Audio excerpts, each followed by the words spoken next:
Pessoal, o vídeo de hoje trata de algo que é bastante comum na administração de redes, que é a reclamação mais básica de todos do usuário, que há um problema na rede.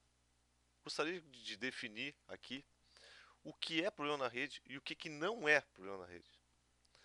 Então, eu vou mostrar um exemplo, logo em seguida aqui, de uma aplicação cliente-servidor que, na visão do usuário, ela se apresenta como um problema de rede e é um problema facilmente diagnosticado como um problema que não é da rede. Então, a primeira coisa que a gente tem que ver é o seguinte: o que é problema na rede? O problema na rede é oriundo de congestionamento, ou seja, a minha largura de banda disponível está sobrecarregada devido à quantidade de tráfego concorrente. O que pode se fazer nesse caso? Se usar algum recurso de QoS para limitar a banda dos usuários, aumentar o link. Então não tem muito para onde correr. Outro fator, a questão de perdas ou atraso que acaba ocasionando perdas. Isso aqui é muito comum em enlaces de rádio. Então, a tecnologia do meio físico, ela, na verdade, pela sua característica, acaba proporcionando a questão de perdas. Então, o que pode se fazer para resolver isso aqui? Bom, ao invés de usar um enlace de rádio, usar, por exemplo, fibra ótica. Ah, mas a rede sem fio é toda a partir de rádios. Ok? Então, se melhorar o equipamento, aumentar a quantidade de rádios, então pode-se, em caso de APs de rede sem fio, de Wi-Fi, né? Pode-se aumentar o número de APs, ajustar canais de rádio. Que mais? É problema de rede. Tô falando aqui puramente questão de rede, certo? Que outros problemas podem acontecer? Claro que a gente está falando de rede aqui como um todo, de administração de rede, então pode acontecer algo do tipo assim: ah, uma configuração de um switch com problema, ou um equipamento como um switch, um roteador com problemas nas suas interfaces, em memória, etc. Mas isso aqui, na verdade, é um equipamento. Pode ocasionar com qualquer outro equipamento. Mas não é uma característica da rede em si. Mas, obviamente, vai afetar a disponibilidade. Né? Então, a gente está tratando aqui, principalmente, de disponibilidade da rede. Então, o que afeta a disponibilidade? Claro, um link com problema ou coisas relacionadas a tráfego concorrente são questões que podem ser diminuídas, resolvidas completamente, bem difícil. Mas assim, o que não é rede? O que não é? Por exemplo, o usuário, o que ele enxerga? Ele enxerga por meio do seu sistema operacional e sua aplicação que estiver usando. Ele não enxerga nada disso aqui, né? Toda essa parte intermediária que está aqui em cima ele não enxerga. Então, o que ele vai enxergar? Ele vai enxergar o seguinte: não consigo me logar, então não existe login, minha impressora não funciona, eu mando imprimir em rede e não aparece nada. O que mais tem aqui? Ah, coisas do tipo: não liga, a rede não funciona, a internet não funciona, não tem nem energia elétrica. Eu não estou aqui querendo fazer o levantamento de todas as versões que podem aparecer num suporte ou na administração de redes pelo motivo de não ter rede. Não é esse o fato, certo? O que eu quero mostrar é o seguinte: como se pode mostrar que o problema não é na rede? Esses casos aqui são relativamente simples. Pode ser uma impressora com um papel trancado, não há energia, então o switch, por exemplo, a própria máquina do usuário está desligada, não existe como se autenticar num sistema. Pode-se olhar o log do sistema, pode-se ver se a senha do usuário está correta ou não. A minha ideia aqui é a seguinte: quero mostrar um caso comum aqui, que é esse aqui. Bom, então vamos ver esse caso aqui, é um caso bem comum. Então imagine que nesse meu servidor de banco de dados aqui, eu tenha uma aplicação qualquer e esses clientes aqui vão fazer acesso a esse servidor. Então, o que acontece na rede? Estou falando só uma questão da rede. Veja, eu não estou nem entrando no mérito aqui qual é o banco de dados que tem aqui. Mas vamos supor que seja um banco de dados, por exemplo, como um MySQL aqui. Aqui desse lado eu vou ter, obviamente, um cliente do MySQL, por meio de um driver qualquer, usando PHP, o que for. Aqui mesma coisa. Muito bem. Qual é o processo normal? O processo normal é o cliente aqui gerar uma requisição por meio de uma query SQL, imaginando aqui, por exemplo, um select alguma coisa. E esse select vai ser enviado por meio de um protocolo comum entre esses caras, que é o protocolo que o próprio MySQL existe, é proprietário deles. Vai fazer essa requisição, que vai passar pela rede aqui, eu estou tratando de uma rede local, vai chegar até o servidor. Isso na rede, normalmente, dependendo do tamanho dessa query aqui e da forma como é trocado, são trocados talvez 2 a 4 pacotes. 4 pacotes de rede para fazer essa query.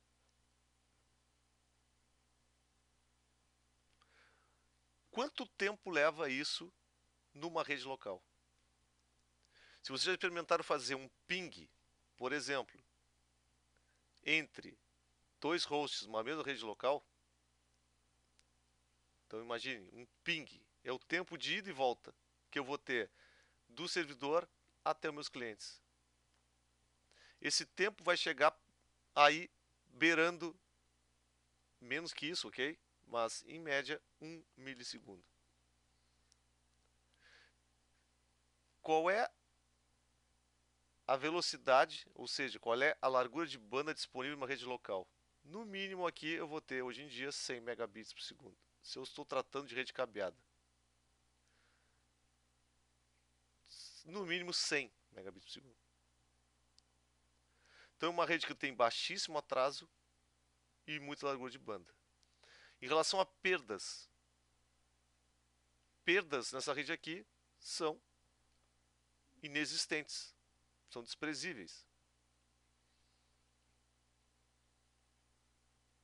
em condições normais. Muito bem. Então, o que resta? É muito rápido essa solicitação aqui. É muito rápido. Quando chega essa solicitação aqui no servidor MySQL, o que vai acontecer? Vai haver aqui um processamento. Então eu vou ter um tempo aqui.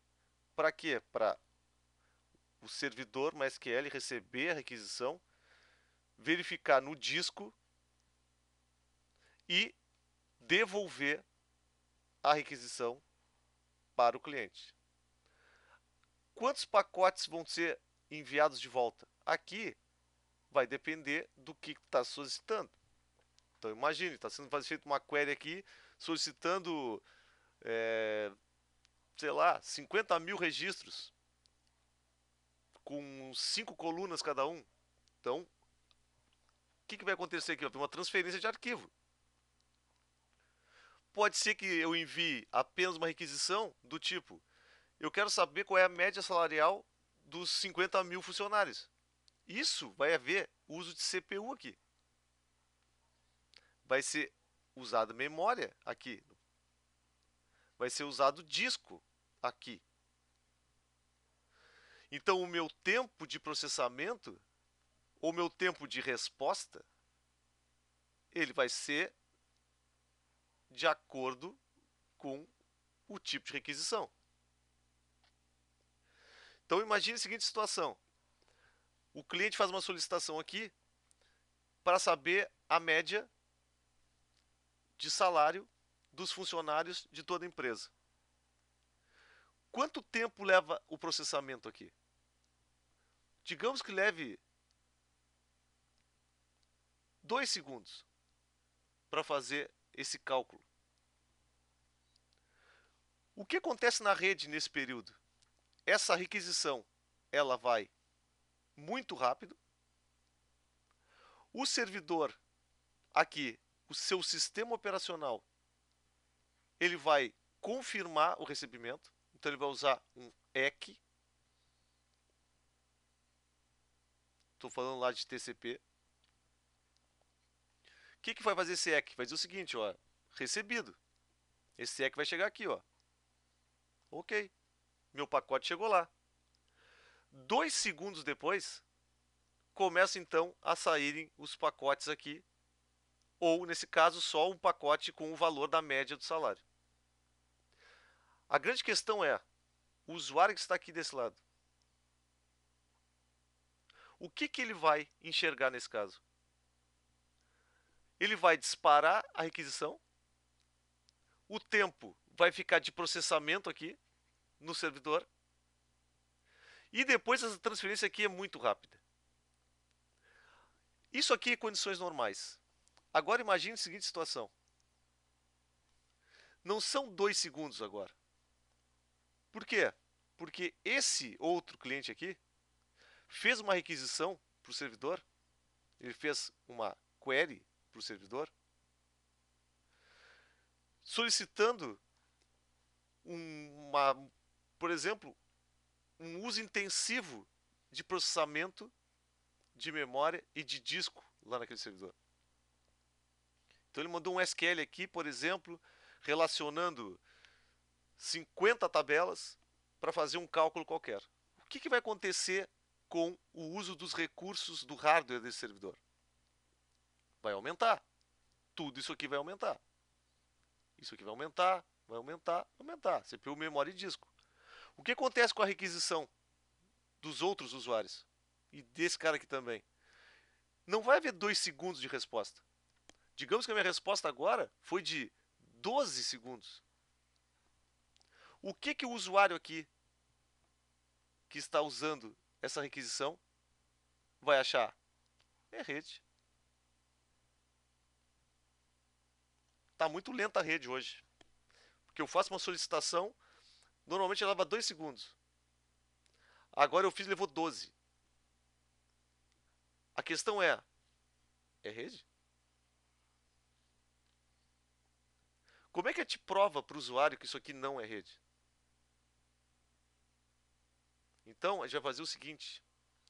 É possível capturar o tráfego no cliente usando o Wireshark. Ou até mesmo com as ferramentas do próprio sistema operacional aqui. No caso do Windows, pode-se usar aqueles medidores de desempenho, que podem mostrar a quantidade de pacotes que saem e são retornados. Então, vejam, cada segmento TCP, ele é reconhecido. Então, se manda dados daqui para lá, então do cliente para o servidor, tem que haver um tempo de retorno com a confirmação. Se eu consigo demonstrar que esse tempo aqui é rápido, o tempo de ir e voltar um pacote é rápido, a diferença que vai ter de quando o usuário solicita, a query é recebida aqui, é confirmado o recebimento, e depois de um tempo, nesse caso 12 segundos, eu começo a receber as respostas, esse tempo entre a solicitação e começar a receber as respostas, ele está aqui, ó. Ele está no próprio servidor. Ele está aqui sendo processado. Vamos dar uma olhadinha como é que a gente faz no Wireshark isso aqui.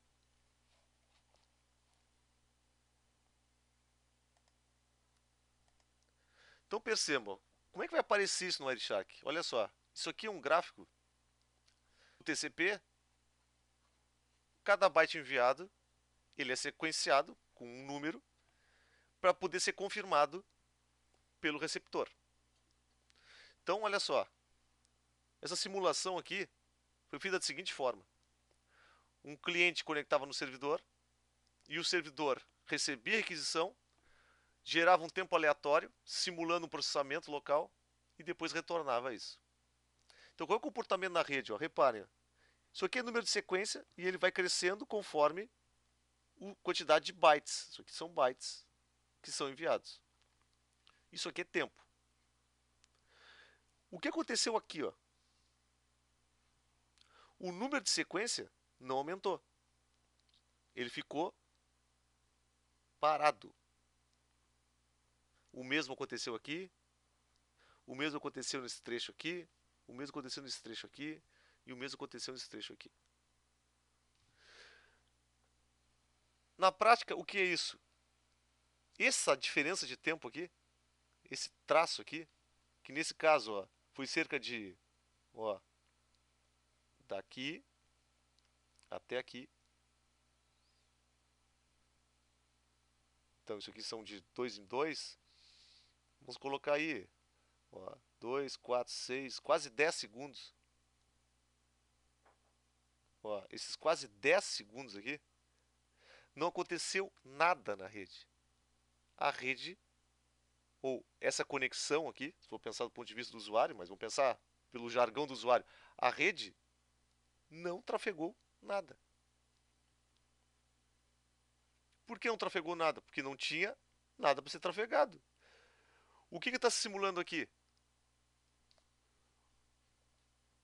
Aconteceu o seguinte, foi enviada a query para o servidor,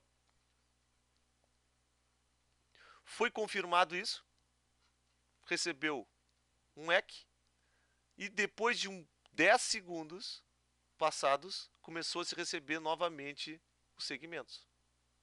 Então vejam, desse ponto a esse ponto aqui, nada. Aqui começou a andar de novo, ou seja, começou a se transmitir de novo. E aqui? Aqui está parado. Claro que isso aqui tem várias interpretações. Pode ser que seja uma aplicação que se envie dados e fique esperando o usuário clicar em alguma coisa. Do tipo, ó, chegou a primeira página de resultados. Deseja clicar, clique, por exemplo, para poder ver a outra página. Aí tu clica e ele anda. Vai acontecer esse mesmo efeito aqui. Mas nesse caso, nós já sabíamos que não é. Foi uma query que deveria vir tudo isso aqui de uma vez só. E na verdade não aconteceu. Então como é que eu sei que não é uma interação do usuário ou é um problema? Aí tem um outro caso aqui, que é outro gráfico, que é esse cara aqui. O round trip time, o que é? É o tempo de ida e volta, ou seja, de mandar um segmento TCP e de receber a confirmação dele. Isso acontece em nível de sistema operacional. Então, a aplicação, tipo MySQL, nem recebeu a query ainda, ela já foi confirmada. É assim que funciona. Isso aqui, quem está lembrado lá é a camada de transporte. O que são essas paradas aqui? Ó? O que são essas paradas aqui? Na verdade, nesse período aqui, não houve envio de segmentos. Não teve segmentos aqui, ou seja, não foram enviados dados aqui. O que aconteceu na rede? Parada. A questão interessante é o seguinte, que o tempo aqui está em milissegundos, o tempo é muito baixo. A média do enviar um segmento e receber um retorno é 20 milissegundos. A rede está em boas condições? Com certeza. A maior parte dos segmentos ficou dentro de 20 milissegundos. Deu algumas disparadas aqui, mas isso aqui pode ser devido a vários fatores, por exemplo, inclusive o sistema operacional ter algum overhead lá e ter demorado um pouco mais para devolver o reconhecimento. Mas isso aqui é um indício bem forte, consistente, de que o problema não está na rede, e sim em alguma coisa que não está respondendo como deveria. Nesse caso aqui, o servidor ficou lento, vamos dizer assim. Bom, portanto, o que é problema na rede e o que não é?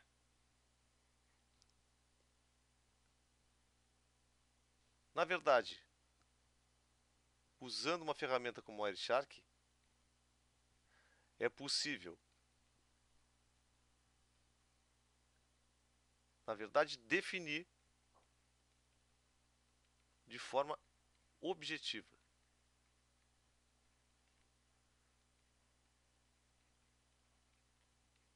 os gráficos que nos ajudam nisso são os gráficos de round trip time e de sequência, que são sequence number.